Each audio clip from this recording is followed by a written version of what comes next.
எங்கள் impact India moment சார்பிலையும் Rajinikanth ரசிக மன்றத்தின் சார்பிலையும் இணைந்து அந்த மன்றத்தில் இருந்த முக்கிய நிர்வாகிகள் அவர்களோடு இணைந்து சில முக்கியமான அறிவிப்புகளை நாங்கள் இங்கே முன்வைக்கிறோம். குறிப்பாக ஒன்று சொல்லணும்னா, இப்போ என்னை பற்றி ஒரு செல்ஃப் இன்ட்ரொடக்ஷன் வேணும்னா நான் கொடுத்துட்றேன். நான் ஒரு சாதாரண ஒரு கூலி தொழிலாளியோட மகன். எங்கள் அம்மா இப்போவும் ஈரோடு கரங்கல்பாளையத்தில் ஒரு காய்கறி வியாபாரம் பண்ணுறேன், தள்ளுவண்டியிலே வியாபாரம் பண்ணுறேன். அந்த ஒரு கூலி தொழிலாளியோட மகன் தான் நான். இங்கேயும் இருக்கிற ரசிகர்கள், சூப்பர் ஸ்டார் ரஜினிகாந்துடைய ரசிகர்களும் நிறைய கூலிகள் இருக்காங்க. சூப்பர் ஸ்டார் ரஜினிகாந்துமே ஒரு கூலி. அந்த கூலி ரஜினிகாந்த் அவர்கள் நிறைய பேரை இன்ஸ்பயர் பண்ணியிருக்கிறார், நிறைய பேரோட வாழ்க்கையை முன்னேற்றிருக்கார். உதாரணமாக ஒருத்தர் இருக்கிறார், எக்மோரில் சின்னதாக ஒரு சாஃப்ட்வேர் கம்பெனி வச்சிருந்தார், இப்போ அமெரிக்காவில் இருக்கார். அவர் ஹெட் குவார்ட்டர்ஸாக அமெரிக்காவில் இருக்குது. அவரெல்லாம் 1 லட்சம் கோடி அவரோட சொத்து மதிப்பெல்லாம். தலைவரோட ரஜினிகாந்தோடைய ரசிகர். அவரோட வாழ்க்கையில் அவர் வெற்றி பெற்றதற்கான ஒரே காரணம் தலைவரோட இன்ஸ்பிரேஷனல் தாட்ஸ். அவருடைய கருத்துக்களால் ஈர்க்கப்பட்டு அவரால் உந்துதல் கிடைக்கப்பட்டு நான் இந்த இடத்துக்கு அடைஞ்சேன்னு சொல்லியிருக்கிறார். இந்த மாதிரி நிறைய பேர் இருக்கிறாங்க. இந்தியா முழுக்க உலக அளவில் அவரால் இன்ஸ்பயர் ஆனவங்க நிறைய பேர் இருக்கிறாங்க. மோடி உட்பட அவர் வீட்டுக்கே வந்து பார்க்குறாங்கன்னா அந்த இன்ஸ்பிரேஷன், அவரை சந்தித்தாலே அவங்களுக்கு கிடைக்கக்கூடிய பிரதிபலன் வேறு லெவலில் இருக்கும். அதுதான். ஸோ இந்த கூலிக்கார பையன், இந்த கூலிகள்லாம் சேர்ந்து எங்களுடைய கூலி சூப்பர் ஸ்டார் ரஜினிகாந்த் அவர்களை இந்த நாட்டுடைய இந்தியாவுடைய ஜனாதிபதியாக அறிவிக்க வேண்டும். வருகின்ற ஜனாதிபதி தேர்தலில் கட்சி பாரபட்சமின்றி இந்திய ஜனாதிபதியாக தமிழ்நாட்டின் சூப்பர் ஸ்டார் ரஜினிகாந்த் அவர்களை இந்திய ஜனாதிபதியாக அறிவிக்க வேண்டும் என்பதுதான் எங்களோட கோரிக்கை. இதை ரொம்ப ஒரு டிஸ்க்ளைமர் போட்டுறேன். இது தனிப்பட்ட முறையில் சூப்பர் ஸ்டார் ரஜினிகாந்தோடைய அட்டென்ஷனை, அவரோட கவனத்தை பெறுவதற்காகவோ இல்லை அரசியல் ரீதியாக ஏதாவது பிரதிபலனை பெறுவதற்காகவோ எந்த உள்நோக்கமும் இல்லாமல், அல்லது நிறுவனத்தின் லாபத்திற்காகவோ இல்லை. இது உளப்பூர்வமான, ரொம்ப நாளாக எனக்குள்ளே ஓடிக்கிட்டு இருந்த ஒரு விஷயம். இந்த நாட்டில் பிரசிடெண்ட், பிரைம் மினிஸ்டருக்கு மேலே பவர்ஃபுல் போஸ்ட், ஆனால் அதை பவர்ஃபுல் பர்சன்ஸ் அலங்கரித்தது ரொம்ப கம்மி. கடைசியாக ரொம்ப பவர்ஃபுல் பிரசிடெண்ட்டாக இருந்தது ஒரு தமிழன், டாக்டர் ஏபிஜே அப்துல் கலாம்.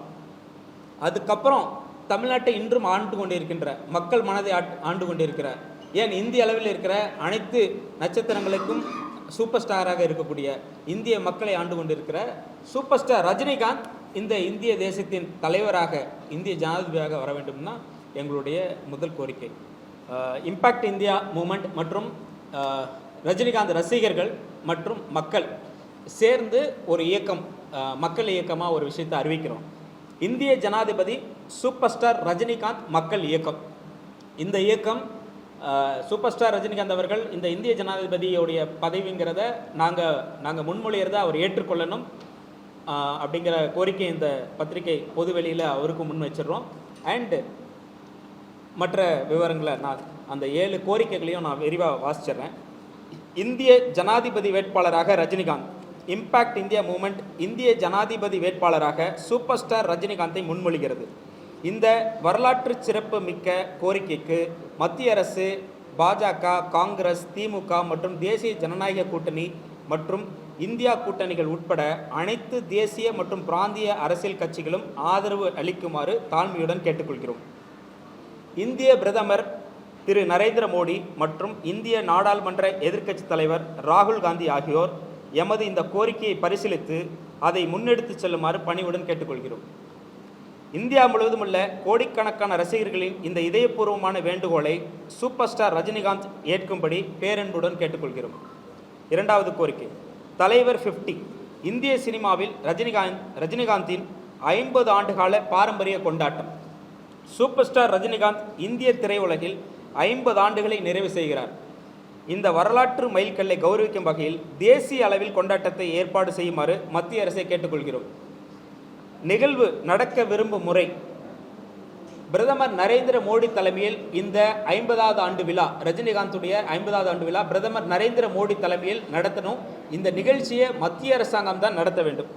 எதிர்க்கட்சி தலைவர் ராகுல் காந்தி முன்னிலை வகிக்கணும். மத்திய அமைச்சர் எல் முருகன் நிகழ்ச்சி ஒருங்கிணைப்பு பணிகளை செய்யணும். ஏன்னா அவர் மத்திய தகவல் மற்றும் ஒலிபரப்புத்துறை அமைச்சராக இருக்கனால தமிழ்நாட்டை சேர்ந்த அமைச்சர்களால் அந்த பணியை செய்யணும்னு நாங்கள் கேட்டுக்கிறோம். நிகழ்ச்சி இந்த தலைவர் 50வது ஆண்டு விழாவுடைய நிகழ்ச்சி அமைப்பு தலைவராக சன் டிவி குழுமத் தலைவர் கலாநிதி மாறன் செயல்படலாம். நிகழ்ச்சி அமைப்பு செயலாளராக நடிகர் விஜய் பணியாற்றலாம். தமிழ் திரைப்படத்துறையும் தமிழ்நாடு அரசும் இணைந்து இந்த நிகழ்வை ஏற்பாடு செய்யலாம். மேலும் நடிகர் அஜித், சிவகார்த்திகேயன் மற்றும் விஜய் சேதுபதி மற்றும் நடிகர் தனுஷ் மற்றும் நடிகர் சூப்பர் ஸ்டார் ரஜினிகாந்தின் மகள் ஐஸ்வர்யா ரஜினிகாந்த் ஆகியோர் இந்த நிகழ்ச்சிக்கான ஏற்பாட்டாளர்களாக அவர்களும் செயல்படலாம். இந்த கொண்டாட்டம், இந்த பிரம்மாண்ட நிகழ்வை சென்னை சேப்பாக்கம் மைதானத்தில் நடத்த விரும்புகிறோம். இதில் குறிப்பாக ஒன்று, சன் டிவி குழுமத் தலைவரை இந்த 50வது ஆண்டு விழாவை நடத்துவதற்கு அவரை தலைவராக நாங்கள் முன்மொழிகிறதுக்கு காரணம் என்னென்னா, அவர் big fan of superstar Rajinikanth. ஏற்கனவே அவர் பல மேடைகளில் வெளிப்படையாக அவரோட அபிமானத்தை தெரிவிச்சிருக்கிறாரு. அதனால் அவரோட ஒருங்கிணைப்பு தலைமையில் இந்த நிகழ்ச்சி நடத்தலாங்கிறத எங்களோட தனிப்பட்ட விருப்பமாக நாங்கள் தெரிவிக்கிறோம். மற்றபடி இதில் எந்த கட்சி சார்பும் கிடையாது. எனவே அனைவரும் இதில் சேர்ந்து தலைவருடைய இந்த 50வது ஆண்டு விழாவை கொண்டாடணும்னு கேட்டுக்கிறோம். இந்த கொண்டாட்டம் சர்வதேச அளவிலான நிகழ்வாக நடத்தப்பட வேண்டும். வெளிநாட்டு பிரதிநிதிகள், ஹாலிவுட் நட்சத்திரங்கள், ஆஸ்கார் விருது பெற்றவர்கள், சர்வதேச திரைப்பட பிரபலங்கள் ஆகியோர் அழைக்கப்பட வேண்டும். இது ஒரு மிகப்பெரிய ஒரு கொண்டாட்ட நிகழ்வாக தலைவர் 50ங்கிறத நடத்தணும். இப்போ உலகம் முழுக்க போற்றப்படக்கூடிய மிகப்பெரிய சினிமா ஸ்டாரில் சூப்பர் ஸ்டார் ரஜினிகாந்த் மிக முக்கியமானவர். 75 வயதுலையும் ஒரு ஹீரோவாக நடிச்சிட்டு இருக்கிறதுங்கிறது உலகில் வேறு எங்கேயுமே கிடையாது. அது தமிழ்நாட்டில் அது நமக்கு ஒரு மிகப்பெரிய பெருமை. அதனால் இந்த கொண்டாட்டங்கிறது உலக அளவிலான ஒரு கொண்டாட்டமாக இருக்கணும். ஒரு மிகப்பெரிய ஒரு உலகத்தையே இன்ஸ்பயர் பண்ணுற மாதிரியான ஒரு நிகழ்ச்சியாக அது நடக்கணும். அண்ட் 3வது கோரிக்கை, ஏஐ மேம்பட்ட தொழில்நுட்பத்தின் மூலம் ரஜினிகாந்தின் திரையுலக கலைப்பயணம் தொடர்ந்து செல்லும். அதாவது இப்போது அட்வான்ஸ்மெண்ட் டெக்னாலஜி டெவலப் ஆகிட்டுருக்கு. இந்த டெக்னாலஜி, ஏஐ இதெல்லாம் பயன்படுத்தி சூப்பர் ஸ்டார் ரஜினிகாந்தோடைய திரைப்படங்கள் அடுத்த 100 ஆண்டுகளுக்கும் வரணும். ஏன்னா தீவிரமான ரசிகர்கள், இன்று பிறந்த குழந்தை கூட ரஜினிகாந்த் அவர்களுடைய வீடியோவை பார்த்தா இன்ஸ்பயர் ஆவாங்க. அதனால் அடுத்த 100 ஆண்டுகளுக்கும் அவர் சார்ந்த படங்கள் வரணும்னு கேட்டுக்கிறோம். அதுக்காக அந்த ஏஐ தொழில்நுட்பம் மூலமாக அவருடைய பிரதிகளை எடுப்பது போன்ற பணிகளை அவரது மகள் சௌந்தர்யா ரஜினிகாந்த் செய்யலாம். ஏன்னா அவங்களுக்கு இதில் ஆர்வம் அதிகம், கிராஃபிக்ஸ் துறையில் அவங்களுக்கு ஆர்வம் அதிகம். இந்த பணி வர மாதிரியான முன்னெடுப்புகளை அவங்க செய்யலான்னு நாங்கள் கேட்டுக்கிறோம். 100 ஆண்டுகளுக்கு மேல் மேம்பட்ட தொழில்நுட்பம் மற்றும் கிராஃபிக்ஸ் பட தயாரிப்பில் அதிக ஆர்வம் கொண்ட நடிகர் ரஜினிகாந்தின் மகள் சௌந்தர்யா ரஜினிகாந்த் புதுமையான தொழில்நுட்பத்தின் மூலம் ரஜினிகாந்தின் சினிமா பாரம்பரியத்தை பாதுகாத்து விரிவாக்கும் நோக்கத்தில் முன்முயற்சிகளை மேற்கொள்ளுமாறு கேட்டுக்கொள்கிறோம். 4வது, ரஜினிகாந்த் ஒரு போராளி. ரஜினிகாந்த் அரசியலுக்கு வர பயப்படுகிறார் என்ற சமீபத்திய வதந்திகள் முற்றிலும் தவறானவை மற்றும் நியாயமற்றவை. ரஜினிகாந்த் தனது வாழ்நாள் முழுவதும் சக்தி வாய்ந்த தலைவர்கள் முன்னிலையில் தனது கருத்துக்களை தைரியமாக வெளிப்படுத்தியுள்ளார். அவர் பல தலைவர்களுடன் நட்பு பாராட்டியவர், இன்றும் நட்புடன் இருப்பவர். கருணாநிதி, ஜெயலலிதா, நரேந்திர மோடி மற்றும் பல தலைவர்கள் மற்றும் உலகளாவிய பிரமுகர் முன்னிலையில் ரஜினிகாந்த் எப்போதும் நேர்மையாகவும் வெளிப்படையாகவும் தைரியமாகவும் பேசி தான் ஒரு போராளி, அதிகாரத்துக்கு பயப்படுபவர் அல்ல என்பதை நிரூபித்திருக்கிறார். இந்த வரலாற்றை புரட்டி பார்த்தா தெரியும், 96லேருந்து என்ன நடந்திருக்குன்னு. 96ல் தலைவரோட ஸ்பீச், அவர் பேசுகிறது நமக்கு இந்த பேசுனதுக்கப்புறம் நமக்கு எதாவது பாதிப்பு வருமா, இந்த இண்டஸ்ட்ரியில் இருக்க முடியுமா, அதுக்கப்புறம் நம்ம படம் வெளியிட முடியுமா அப்படிங்கிற எந்த துளி இதுவும் தெரியாது. அந்த 96ல் வந்த வீடியோவை பார்த்தீங்கன்னாலே தெரியும், அவர் முகத்தில் இருக்கிற திமிரு, அந்த தைரியம், அதெல்லாம் இப்போ இருக்கிற யாருக்குமே வராது. அந்த மாதிரி தான் இருக்கும். ஓகே, அதாவது ஒரு புலி நம்மளை ஒரு காட்டில் போகும்போது ஒரு புலி நம்மளை மிரட்டு தான், நம்மளை பார்த்து கர்ஜிக்கு தான், அந்த புலியவே தொண்டையை கடிச்சு கொன்றுணுங்கிற மாதிரி வெறி கொண்டவர் தலைவர் ரஜினிகாந்த். அவர் அந்த மாதிரிலாம் இருந்தவர். அந்த மாதிரி ஒரு தக்கான, ஒரு ரக்கடான, ஒரு ஆக்ரோஷமான மனிதர் தான் ரஜினிகாந்த். அதெல்லாம் வேணாம், சாந்தமாக இருக்கணும், நல்லபடியாக இருக்கணும்னு தான் ஆன்மீக வழியில் போய் இப்போது மிகவும் சாந்தமாக வேறு உருவத்தில் இருக்கிறார். ஓகே, அதனால் அவர் பயப்படுறாரு, பயந்துட்டு இந்த பொலிட்டிக்கல் என்ட்ரியை ஸ்டாப் பண்ணிட்டாருங்கிறதெல்லாம் முற்றிலும் தவறானது. வரலாற்றை புரட்டி பார்த்தவங்களுக்கு நல்லா தெரியும், ரஜினி போல கர்ஜித்தவர்கள் யாரும் இல்லை, அவர் போல கோபத்தை வெளிப்படுத்தியவர் யாரும் இல்லை. கருணாநிதி முன்னிலையிலேயே அவருக்கு எதிரான கருத்துக்களை வழிமொழிந்து கைத்தட்டி பாராட்டினார் அஜித்துக்காக. ஜெயலலிதாவை ஆட்சிக்கு வந்தால் இந்த தமிழ்நாட்டை காப்பாற்ற முடியாதுன்னு அந்த அம்மா ஆட்சியில் இருக்கும்போதே சொன்னார். இந்த மாதிரி நிறைய நடந்திருக்கு. அதே ஜெயலலிதாவை அவங்க நல்லது செய்யும்போது தைரியலட்சுமின்னு பாராட்டியிருக்கிறார். இது கட்சி பேதமின்றி யாரை பற்றி கவலைப்படாமல் வெளிப்படையாக நெஞ்சுரத்தோடு சொல்லக்கூடிய தைரியம் இந்த நாட்டில் ஒருத்தருக்கு இருக்குன்னா அது சூப்பர் ஸ்டார் ரஜினிகாந்துக்கு தான். அவர் உண்மையிலேயே தக்கு, அவர் உண்மையிலேயே ரக்கட், அவர் மிக ஆக்ரோஷமானவர். அவர் மாதிரியான கோபத்தை வெளிப்படுத்த முடியாது, மனசில் பட்டதை வெளிப்படையாக சொல்ல முடியாது. அதனால் இப்போ ரீசெண்டாக வந்துட்டு இருக்க ரூமருக்கு இந்த பதில் சொல்ல வேண்டியதாக ஆகிப்போச்சு. அதனால் இந்த தகவலை பதிவு செஞ்சுக்கிறேன். அண்ட் பாஷா 2க்கான கோரிக்கை. இந்திய சினிமாவின் மிகப்பெரிய கிளாசிக்களில் ஒன்றான பாஷா திரைப்படத்தின் 2ஆம் பாகத்தில் சூப்பர் ஸ்டார் ரஜினிகாந்த் நடிக்க வேண்டும் என பணிவுடன் கேட்டுக்கொள்கிறோம். இந்த வேண்டுகோள் ரசிகர்களின் முக்கிய கோரிக்கையாக முன்வைக்கப்படுகிறது. அண்ட் 6வது கோரிக்கை, ரஜினிகாந்த் கமலஹாசன் படம். நெல்சன் இயக்கத்தில் சூப்பர் ஸ்டார் ரஜினிகாந்த் கமலஹாசன் நடிக்கும் படம் குறித்த அறிவிப்பு சமீபத்தில் வெளியாகி ரசிகர்கள் மத்தியில் பெரும் பரபரப்பை ஏற்படுத்தியுள்ளது. எங்களின் அன்பான ரசிகர் வேண்டுகோள், ரஜினிகாந்த் ஹீரோவாக நடிக்க வேண்டும், கமலஹாசன் வில்லனாக நடிக்க வேண்டும். இந்திய சினிமாவில் இது ஒரு வரலாற்று திரைப்படமாக மாறும். இருப்பினும் இது இயக்குனர் மற்றும் திரைப்பட தயாரிப்பாளர்களின் படைப்பு சுதந்திரத்தை மதிக்கும் வகையில் ரசிகர்களின் விருப்பமான பரிந்துரையாக மட்டுமே முன்வைக்கிறோம். அதாவது தலைவர் ரஜினிகாந்த் கமலஹாசன் படங்களில் வில்லனாகவே நடிச்சிருக்கிறார். முன்னாடி வில்லனாக நடிச்சிருக்காரு. இப்போது அதே இது மாறணும்னு நினைக்கிறோம். அவர் ஹீரோவாகவும் கமலஹாசன் வில்லனாகவும் நடித்தா பார்க்குறக்கு நல்லாயிருக்கும்னு நினைக்கிறோம். அது ஒரு ஆர்டிஸ்டிக் சென்ஸில் நாங்கள் அதை விருப்பப்படுறோம். அண்டு 7வது கோரிக்கை, சூப்பர் ஸ்டார் ரஜினிகாந்த் வாழ்க்கை வரலாறு. சூப்பர் ஸ்டார் ரஜினிகாந்த் இந்தியா மற்றும் உலகெங்கிலும் உள்ள தலைவர்கள் மற்றும் பிரமுகர்களிடம் அபரிமிதமான மரியாதை பெற்றிருக்கிறார். பிரதமர்கள் மற்றும் முதலமைச்சர்கள் முதல் உலக தொழிலதிபர்கள் மற்றும் திரையுலக பிரபலங்கள் வரை ரஜினிகாந்த் அவரது பணிவு, ஆன்மீகம், ஒழுக்கம் மற்றும் தலைமைத்துவத்திற்காக போற்றப்படுகிறார். கோடிக்கணக்கான மக்களுக்கும் வருங்கால சந்ததியினருக்கும் உத்வேகம் அளிக்கும் வகையில் சூப்பர் ஸ்டார் ரஜினிகாந்த் தனது அதிகாரப்பூர்வ வாழ்க்கை வரலாற்றை எழுதி வெளியிடுமாறு பணிவுடன் அன்புடன் கேட்டுக்கொள்கிறோம். ஆதரவு கோருகிறோம். இம்பாக்ட் இந்தியா மூமெண்ட் தேசிய தலைவர்கள், இந்திய மக்கள் மற்றும் பிரமுகர்கள் ஆகியோரிடம் இந்திய ஜனாதிபதி சூப்பர் ஸ்டார் ரஜினிகாந்த் மக்கள் இயக்கத்திற்கு கட்சி பாகுபாடின்றி ஒருமித்த ஆதரவை கோருகிறது. ஒருமித்த ஆதரவு, அதாவது இவருக்கு சாயம் பூசக்கூடாது, காவி சாயம் பூசக்கூடாது. அதாவது சூப்பர் ஸ்டார் ரஜினிகாந்த் இந்த அரசியல் என்ட்ரிலிருந்து விலகிறதுக்கு பல்வேறு காரணங்கள் இருக்குது. அதுவும் ஒரு காரணம். தன்னை காவி சாயம் பிஜேபி தன் மேலே சவாரி செஞ்சிடக்கூடாதுங்கிறதும் ஒரு காரணம். அது என்னோட அப்சர்வேஷன். ஓகே, அவர் அரசியல் வராமல் இருந்தது காரணம். பல காரணங்கள் சொல்லப்படுது. அது அவர் நேரடியாக சொன்னது கொரோனா, அது பாதிக்கப்படக்கூடாது. அவரே ஏஜ்டு அண்டு அவருடைய பார்ட்டியில் இருக்க ரசிகர்களும் ஏஜ்டு. ஸோ அவர் இந்த சூழ்நிலை சரியில்லைன்னு நினச்சாரு, அதனால் வரல. ஸோ கட்சி பாகுபாடு இருக்கக்கூடாது, தனக்கு யாரும் சாயம் பூசக்கூடாதுங்கிறதுல ரொம்ப தெளிவாக இருக்கிறவர். ஓகே, அதனால் இந்த 7 கோரிக்கைகளை நிறைவேற்றுகின்ற இந்த தருணத்தில் பிரதமர் மோடி, அமித்ஷா, ராகுல் காந்தி, இந்தியா அலையன்ஸ் எல்லாருக்குமே கோரிக்கை வைக்கிறோம். தமிழ்நாடு முதலமைச்சர் ஸ்டாலின், எதிர்க்கட்சி தலைவர் எடப்பாடி பழனிசாமி எல்லாருக்குமே முன்வைக்கிறோம். ஏன்னா ரஜினிகாந்த் ஒரு பொது தலைவர். அதனால தான் பிரசிடென்ட் ஆஃப் இந்தியா மூமெண்ட்டுக்கு அவர் பிரசிடெண்ட்டாக கொண்டு வர்றதுக்கு இந்த அனைத்து கட்சியினரும் முன்மொழிந்து அவரை உருவாக்கணும்.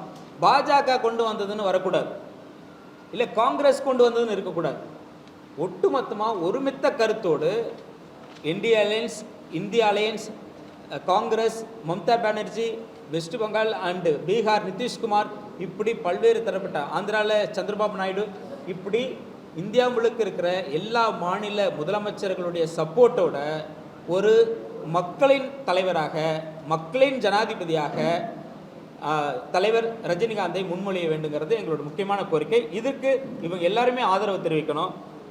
குறிப்பாக பிரதமர் நரேந்திர மோடி, அமித்ஷா, ராகுல் காந்தி, மு.க. ஸ்டாலின், சித்தராமையா, சந்திரபாபு நாயுடு, யோகி ஆதித்யநாத், மம்தா பானர்ஜி, பினராயி விஜயன், சிபிஆர், இந்திய துணை ஜனாதிபதி, எஸ்பி முத்துராமன், கமலஹாசன், இளையராஜா, அண்ணாமலை, பாஜக, அமிதாப் பச்சன், ஷாருக் கான், சல்மான் கான், ரன்வீர் சிங், ஐஸ்வர்யா ராய், முகேஷ் அம்பானி, மகேந்திர சிங் தோனி, இவங்க எல்லாரும் இந்த மூமெண்ட்டுக்கு சப்போர்ட் பண்ணணும்.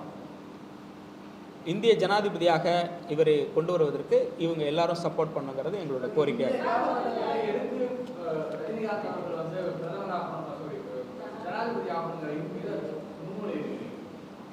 ஏன்னா இது ஒரு ரசிகராக எனக்குள்ள ரொம்ப நாளாக ஓடிக்கிட்டு இருந்த ஒரு விஷயம். அவர் தமிழ்நாட்டுக்குள்ளே மக்களுக்கு நல்லது செய்யணும், ஏழைகள் தான் என்னோட எதிரி, அதாவது ஏழைகளோட பசி தான் என்னோட எதிரின்னு சொல்லி தலைவர் சொல்கிறார். அதனால் மக்கள் சேவை செய்யணுங்கிற ஒரு அர்ஜி அவருக்குள்ளே இருந்துக்கிட்டே இருக்குது. பட் கால சூழல் அவரால் செய்ய முடியாத விஷயத்துக்கு தள்ளப்பட்டுருச்சு. பட் ஒரு ஜனாதிபதியாக இருந்து ஒரு இந்திய நாட்டுக்கே அவரால் சேவை செய்ய முடியும் அப்படிங்கிற அவர் ஒரு ஸ்டேட்டுக்குள்ளே அடங்க விரும்பலை, நாங்களே விரும்பலை. முதலமைச்சர் ஆகாமல் இருக்கிறது ஒரு வகையில் நல்லது தான். இந்திய ஜனாதிபதியாகி ஒரு சர்வதேச தலைவராக அவர் பார்க்கப்படணும்.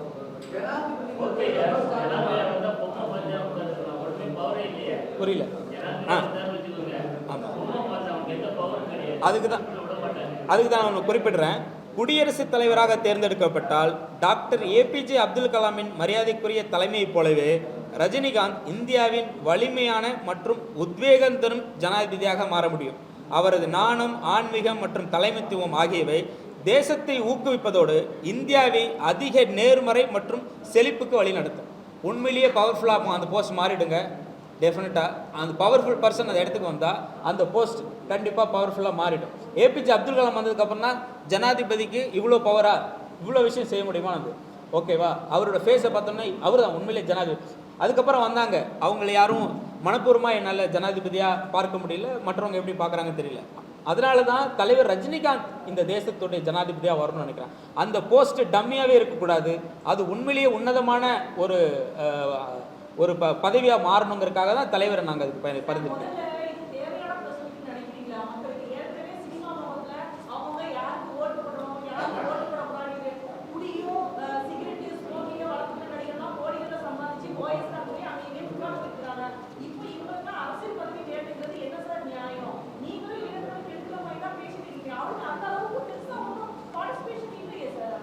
அதாவது இது சூப்பர் ஸ்டார் ரஜினிகாந்த் கேட்கல, அவர் என்ன ஜனாதிபதி ஆகுன்னு கேட்கல. ரசிகர்களாக எங்களோட விருப்பத்தை தெரிவிக்கிறோம், சரிங்களா? எங்களோட விருப்பத்தை நாங்கள் தலைவருக்கு நேரடியாக இந்த பொதுவெளியில் அறிவிக்கிறோம், ரசிகர்களுக்கு அறிவிக்கிறோம், பொதுமக்கள் மத்தியிலையும் இந்த ஒரு விஷயத்தை நாங்கள் வெளிப்படுத்துகிறோம். இது மக்களுடைய விருப்பம் அண்டு அரசியல் கட்சி தலைவர்களோட விருப்பம். அவங்க கையில் தான் இருக்குது ஜனாதிபதி ஆக்க வேண்டியது, சரிங்களா? நான் தனிப்பட்ட நபர் பண்ணல. அண்ட் நீங்கள் கேட்டீங்க, இப்போ ரஜினிகாந்தை ஒரு நடிகராக பார்க்குறீங்க, இவரை ஏன் ஊக்குவிக்கணுங்கிற மாதிரி உங்களுக்கு கேள்வி இருந்தது. அவர் அப்படி பார்க்கக்கூடாது. அவர் நடிகர் அல்ல, நடிகர் போன்ற பார்வையில் அவரை பார்க்கக்கூடாது. அவர் எம்ஜிஆர் அவர்களே மனித புனிதர்னாரு. அதே போல் ரஜினிகாந்த் அவர்கள் ஒரு புனித ஆத்மா தன்னுடைய வாழ்க்கை வரலாற்றை எழுதக்கூடாதுன்னு இருக்கார். ஏன்னா காந்தியடிகள் தன்னோட வாழ்க்கை வரலாற்றில் எல்லா உண்மையிலும் எழுதினாரு, அதே மாதிரி என்னால் பண்ண முடியாது அப்படின்னு இந்த மாதிரி விஷயங்களை வெளிப்படையாக நெஞ்சுரத்தோடு சொல்லக்கூடியவர். கண்டிப்பாக சூப்பர் ஸ்டார் ரஜினிகாந்த் ஒரு வாழ்க்கை வரலாற்றை எழுதுனா உண்மையிலேயே சத்திய சோதனை எப்படி நேர்மையாக எழுதப்பட்டதோ அதே நேர்மையோடு எழுதப்படும். ஓகேங்களா? அது எந்த மாற்றமும் இல்லை. அது மாதிரியான ஒரு தலைவர், அவருக்குள்ள ஒரு தலைவர் இருக்கார், அவர் பார்ன் லீடர். ஏன் ரஜினிகாந்த் அவர்களை தலைவர் என்று அழைக்கிறோம்? தலைவர்னு கூப்பிட சொன்னாருங்களா? நிர்வாகிகள் இருக்காங்க, உங்களுக்கு தலைவர் கூப்பிட சொன்னாரா? உங்களுக்கு தலைவர் ஏன் தலைவர்? ஏன்னா ஹீஸ் அ பார்ன் லீடர். அவர் பிறப்பிலேயே ஒரு தலைவர். மானசீகமாக நம்ம ஒரு சிலரை நினைப்போம், இவர் தான்டா நமக்கு தலைவர் அப்படின்னு. மானசீகமாக மனசுக்குள்ளே நமக்கு தலைவருங்கிற ஒரு சிந்தனையை கொண்டு வந்துருக்கார். அவர் எங்கேயும் இப்போ தலைவர்னு போஸ்ட் அடித்து விட்டல, அவரோட ரசிகர்களை தான் விட்டுறாங்க. இப்படி மானசீகமாக ஒருத்தர் நம்ம மனசுக்குள்ளே ஃபிக்ஸ் ஆகிடுவார், தலைவர் சொல்லிட்டார். ஏன்னா அவரோட தாட்ஸ், அவருடைய செயல்பாடுகள், அவருடைய சிந்தனைகள் ஒரு தலைவனுக்குரிய அங்கீகாரத்தோடு இருக்குது. அதை பின்பற்றி நடத்துகிறவன் இன்னொரு தலைவன் ஆகிறான். அதை பின்பற்றி வழி நடத்துகிறவன் ஒரு தொழிலதிபர் ஆகும். அதை பின்பற்றி நடக்கிறவன் மிகப்பெரிய ஆன்மீகவாதி ஆகிறான். அதை பின்பற்றி நடக்கிறவன் ஒரு உலகத் தலைவன் ஆகிறான். மலேசிய பிரதமர் வீட்டுக்கு போயஸ்காட்டில் அவர் கூட டைம் ஸ்பெண்ட் பண்ணிட்டு டிவி பார்த்துட்டு போகிறார். இப்படி ஹீ இஸ் எ இன்ஸ்பைரர், சரிங்களா? அவர் ஒரு புனித ஆத்மா. அவர் ஒரு நடிகராக பார்க்கக்கூடாது. அந்த நடிகருடைய இந்த காலகட்டம்லாம் எப்பயே முடிஞ்சு போச்சு.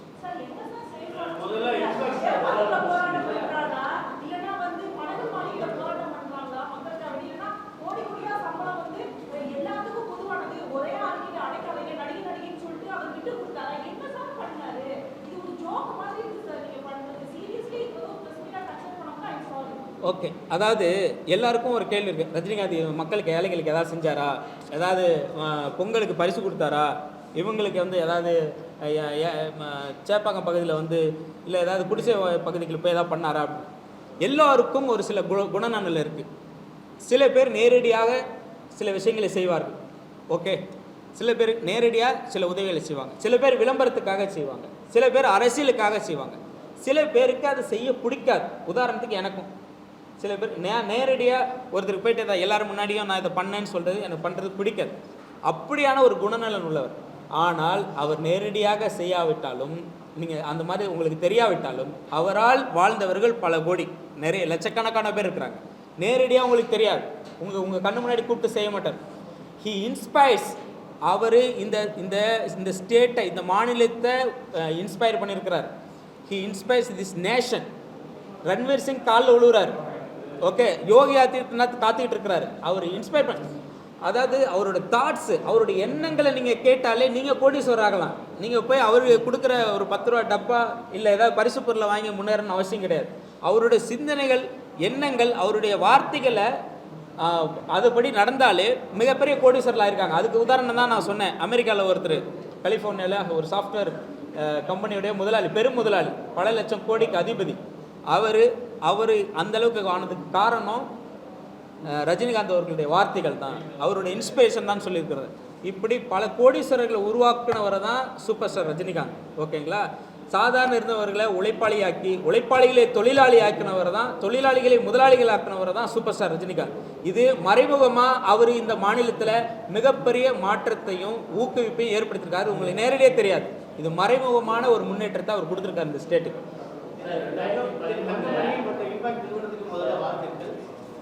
ரஜினிகாந்த் திமுக நெருக்கடி காரணமாக அரசியல் ஒதுங்கினார் சொன்னார்.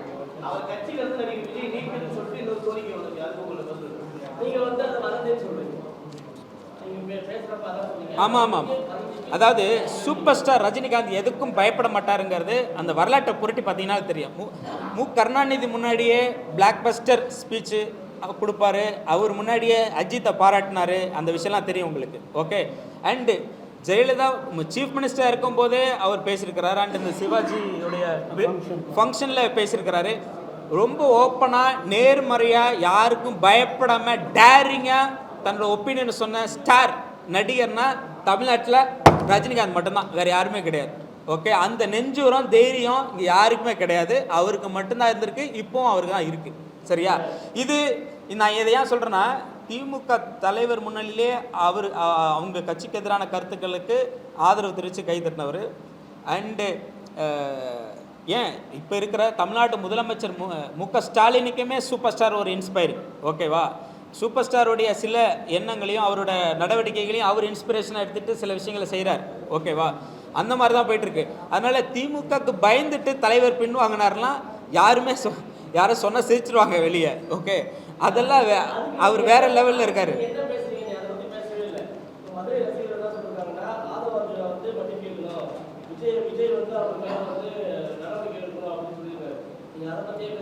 சரி, நான் அதை பற்றி பேசுகிறேன். ஒரு தனிப்பட்ட நபருக்கு விளம்பரம் கொடுக்க வேண்டாங்கிறனால அவரோட பேரை நான் தவிர்க்கிறேன். ஓகே, ஏன்னா அவரோட ஸ்டேட்மெண்ட்டை நான் எப்படி பார்க்குறேன்னா, அவரே ஒரு விளம்பரத்துக்காக தான் தலைவரை பயன்படுத்தியிருக்காருன்னு நான் நினைக்கிறேன். தலைவர் ரஜினிகாந்த் அரசியலுக்கு வர பயப்பட்டார், அதுக்கு திமுகவுடைய மிரட்டல்னால தான் அவர் வரல அப்படின்னு இந்த தாவக கட்சியோடைய நிர்வாகி ஒருவர் சொல்லியிருப்பது தனிப்பட்ட முறையில் அவர் மீது கவனம் பெறுவதற்கான ஒரு கருத்தாக தான் நான் பார்க்குறேன். அவருக்கு அப்போ தான் அவரோட ஸ்பீச் வெளியே போகும் அப்படின்னு பார்க்குறேன். இன்னொன்று, அவர் ரஜினி ரசிகர்கள் ஒரு வேளை தாவேக்காக்கு ஆதரவு அளிப்பாங்க, அந்த வாக்குகள் தாவேக்காக்கு வரும் அப்படிங்கிற சிந்தனையோடு பண்ணியிருக்கலாம். இந்த 2 விஷயம் நடந்திருக்கும். ஓகேவா. இது 2 விஷயந்தான் எனக்கு தெரிஞ்ச அவரோட மைண்டில் இருந்திருக்கும். ஆனால் இது 2மே அவருக்கு உதவாது. இந்த வாக்குகளும் அவருக்கு எதிரான பதிவிட்ட கருத்தால் அந்த வாக்குகளும் தாவேக்காக்கு போகாது, ரஜினி ரசிகர்களோட வாக்குகள் போகாது. அண்ட் இப்போது அவரோடான ஒரு விஷயம், அவர் சக்ஸஸ். தலைவரை பற்றி பேசினால் இப்போ அவர் பேசு பொருளாக இருக்கிறாரு, அது ஒரு வகையில் வெற்றி அடைஞ்சிருக்கிறார். ஆமாம் ஆமாம், சுய விளம்பரத்திற்கான இதுதான். ஆமாம், ஒருவேளை திமுக நெருக்கடி அவர் சொன்ன போது அது தெரியல. அது ரொம்ப ரொம்ப ரொம்ப நேரடியாக நம்ம பார்த்தா தான் சாட்சி இருந்தால் சொல்லணும். திமுக நெருக்கடி கொடுக்க முயற்சி கொடுத்திருந்தாலும், அப்படியே முயற்சி எடுத்திருந்தாலும் அதற்கெல்லாம் தயங்கி பின்வாங்கக்கூடிய நபர் சூப்பர் ஸ்டார் ரஜினிகாந்த் அல்ல.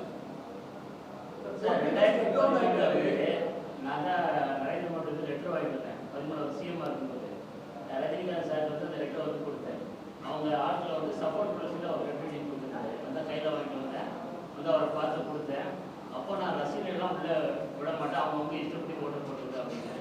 அப்படிப்பட்டவர் இப்போ எப்படி ஜனாதிபதி கொடுத்துருக்காரு? இல்லை, ரசிகர்கள்லாம் எங்கே அப்படி சொல்லுறாங்க, அவங்களுக்கு ஓட்டு போட்டுருக்கோம், நான் பிஜேபி போட சொல்ல மாட்டேன் அப்படின்னு. ஆமாம், கரெக்டு தானே. அது ஒரு தனிப்பட்ட விருப்பம். இப்போவும் 96ல் தலைவர் ரஜினிகாந்த் தமாக டிஎம்கே கூட்டணிக்கு ஆதரவு தெரிவித்ததுனால வரலாற்று சிறப்புமிக்க வெற்றியை திமுக கூட்டணி வெற்றி பெற்றது. ரொம்ப முக்கியமான விஷயம். அந்த டைமில் தலைவரோட கருத்துக்களால் ஈர்க்கப்பட்டு அவர் கட்சியில் சேர்ந்துருவாரோ, தமாகவில் சேர்ந்துருவாரோ, தலைவர் ஆகிடுவாரோ, அன்னைக்கு தேதிக்கு நினச்சிருந்தா அவர் சீஃப் மினிஸ்டர். ஆனால் அவருக்கு நல்லாவே தெரியும் நான் சீஃப் மினிஸ்டர் ஆகிடுவேன்னு தெரிஞ்சும் அவர் ஜஸ்ட் சப்போர்ட் மட்டும் பண்ணிட்டு அசால்ட்டாக லெஃப்ட் ஹேண்டில் டீல் பண்ணிட்டு போயிட்டார். ஓகேவா? ஏன்னா மூப்பனார் ஆதரவு கேட்குறாரு. சரி, ஒரு பெரிய மனுஷன் அப்படி ஆதரவு கேட்குறாரு, அவருக்காக நம்ம குரல் கொடுப்போங்கிறதுக்காக வரார். தலைவர் ரஜினிகாந்த் அப்படி தான். நீங்கள் நாளைக்கு உங்களுக்கு ஹெல்ப் பண்ண போனாலும் உங்களுக்காக குரல் கொடுப்பார், நிற்பார்.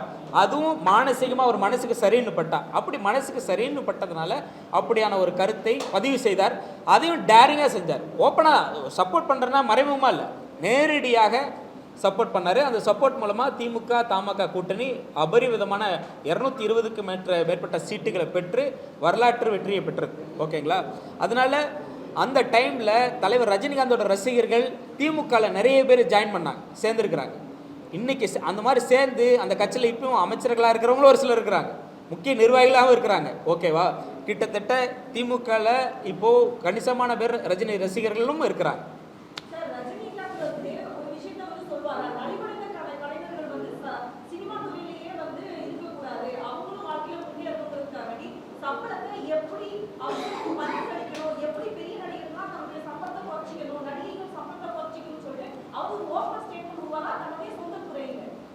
இது அவரோட தனிப்பட்ட இது, நீங்க அவர்கிட்ட தான் கேட்கணும்.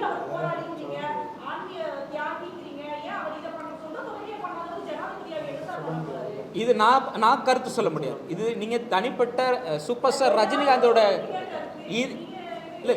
இந்த நான் வந்திருக்கிற நோக்கம் என்னங்கிறது தெரியுது. நான் என்னுடைய 7 கோரிக்கைகளை சொல்லிட்டேன். அது தொடர்பாக தான் என்னால் பதில் சொல்ல முடியும் இல்லையா? தனிப்பட்ட முறையில் ரஜினிகாந்த் அவர்களுடைய கோரிக்கைகள் அவருக்கு நீங்கள் நேரடியாக வைக்கிற கேள்விக்கு நான் பதில் சொல்ல முடியாது, தலைவர் தான் சொல்லணும். இந்திய ஜனாதிபதியா அவரோட பவர் என்னன்ட்டு ரொம்ப பவர்ஃபுல்லான அந்த பவர்ஃபுல் போஸ்ட் வரணும் அப்படின்னு சொல்றீங்க. ஆனா உங்களோட எண்ணம் ரொம்ப குறுகியதா இருக்குன்னு நான் ஃபீல் பண்றேன். ஓகே. ஏன்னா ரஜினிகாந்த் இந்தியாவுக்கு மட்டும் சூப்பர் ஸ்டார், உலகம் முழுக்க அவர் எல்லாருக்குமே தெரியும். அவர் நீங்க இந்திய ஜனாதிபதியை முன்மொழியதுக்கு பதிலாக ஐநாவின் தலைவரை முன்மொழியணும், அது சரியா இருக்கு நான் நம்புறேன். ஓகே, மகிழ்ச்சி. எஸ், அவர் சூப்பர் ஸ்டார், சூப்பர் பவர். இந்த இந்தியாவை சூப்பர் பவராக மாற்றணும். அப்போது ஒரு சூப்பர் ஹீரோ சூப்பர் ஸ்டார் வந்தால் தான் அந்த ஜனாதிபதி பதவியே அலங்கரிக்கப்படுங்கிறத நாங்கள் விரும்புகிறோம். நீங்கள் சொல்கிற மாதிரி ஐநா சபையில் அவர் இந்த மண்ணின் மைந்தன், இந்த மண்ணில் பிறந்தவர், இந்த நாட்டோட தலைவர் ஆகணும் முதல்ல. அதுக்கப்புறம் இந்த மற்ற பகுதிகளுக்கு பணியாற்றலாம். அது ஜனாதிபதி ஆகிட்டு சர்வதேச தலைவர்களோடு உரையாடுவார், பல நாடுகளுக்கு பயணிப்பார், இந்தியாவின் பாரம்பரியத்தை பல நாடுகள் கொண்டு செல்வார். அதெல்லாம் நடக்கும். ஐநா சபையிலையும் உரையாற்றுவார் ஜனாதிபதி ஆகிட்டு, அதெல்லாம் நடக்கும்.